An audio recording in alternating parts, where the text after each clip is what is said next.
no chopping yet in this one. Just stacking some of that wood I split yesterday. I thought I'd talk axes.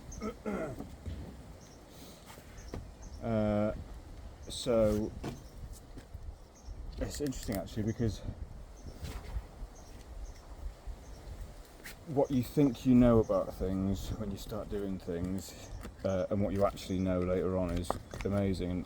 And I don't pretend to be any kind of axe expert. So what I'm going to say is coming from my very limited understanding and experience. But like when I started, I was like, well, it's obvious, isn't it? You want a heavy head on a long handle, because that will smash up all the knots. And the axe that I now use all the time is the smallest one I own, and the lightest one I own, because much as young me wanted to think that I was a brick shithouse, I'm not. So a lighter axe suits me much better, and I can actually work with it for ages, and hit something 3 times with a third of the effort, rather than once and take up all my effort or whatever. So with that in mind, I'll do a little axe video in a bit, show you all my axes. And basically what I did, because when I realised I was going to let myself get into this, I didn't know what I wanted, and there's no way to know other than to have a go. So I realised not everyone will have the luxury of doing this, but I basically spunked a couple £100 on eBay and bought a load of old, tired, various types of axes, and decided what I liked. And as I've progressed with my accuracy and that kind of thing, I've gone smaller and smaller and smaller, and I haven't really looked back, and I don't really choose to use it. I only really change up my axes now because it's enjoyable to mix it up.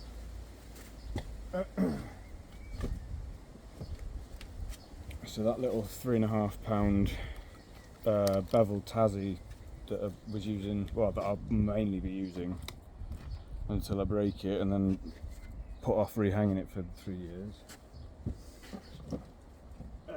That's what I'll be doing most of my work with.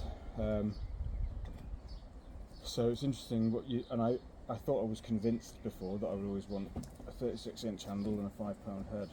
Try swinging that all day.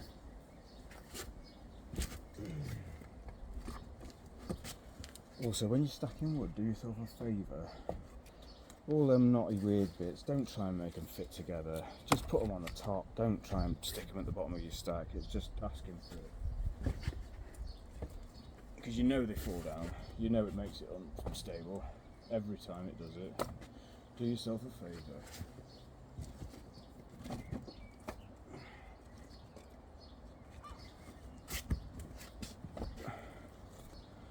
This is my interim wood pile of the wood that I haven't managed to decide where I'm going to put it. The video might come to a catastrophic end.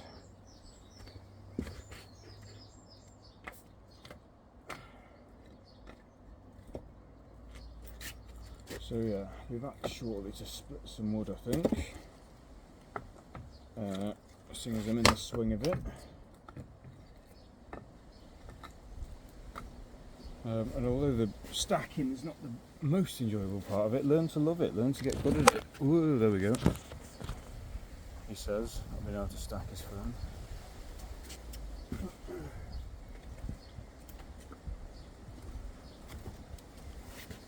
And I'm the worst example of this, but try and keep a tidy work area. Honestly, I make my life so much difficult for myself just making a mess all the time.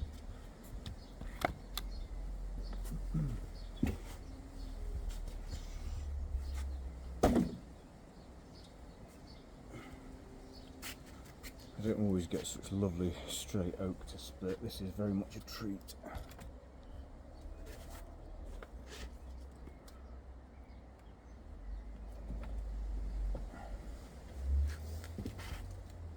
So yeah, don't stick to one axe pattern just because you think it's right.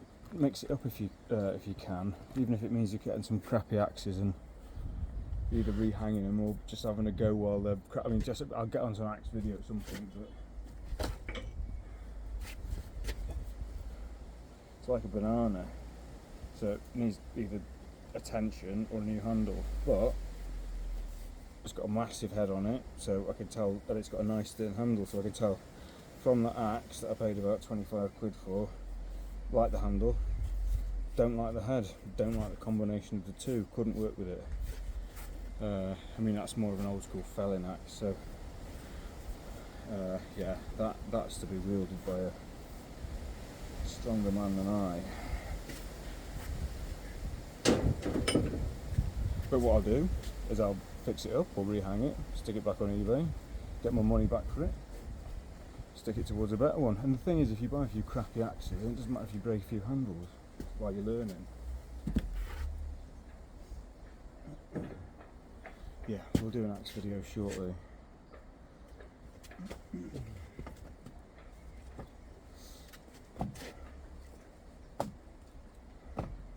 And I know I'm over a metre now, but there's no point stacking over a metre. As it dries, it's going to shrink and contract, and it's going to fall over regardless at some point. So, in general, don't stack above here because it's dangerous.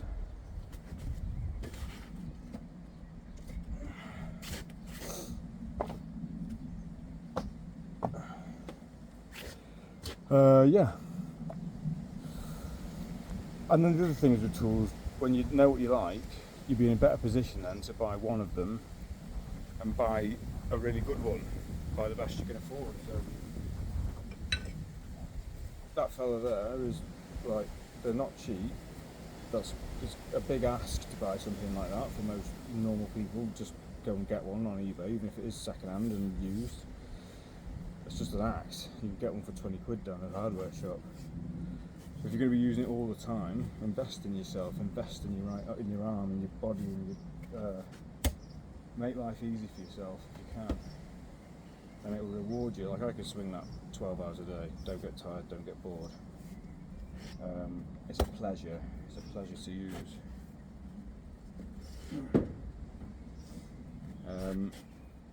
And I'll get onto the axe handles because all mine are really thick and long, but luckily, because I've not shaved any down, there's loads of wood left to thin them out and still leave a palm swell with shortening the handle. I'll talk about all that stuff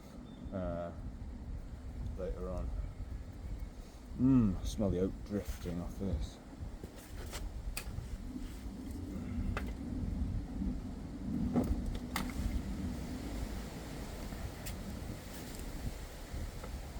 Just buy a crappy old axe head.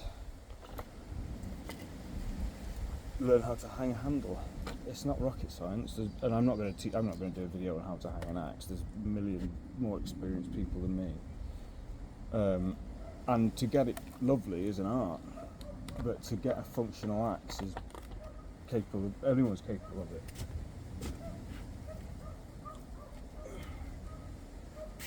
of it. Obviously, tools and the right gear and money helps, but until that point, even if you're thinning down axe handles with a Stanley knife and sandpaper, it does the job. It takes longer.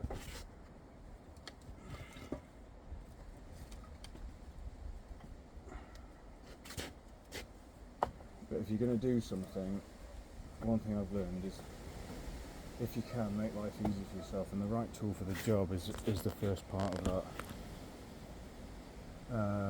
Just don't become a collector like me and buy all the axes, and then promise yourself you'll put them back on eBay one day. Right, that's a bit of room cleared out. I'm going to sweep up the wood chip. Maybe think about doing some splitting. See you in a bit.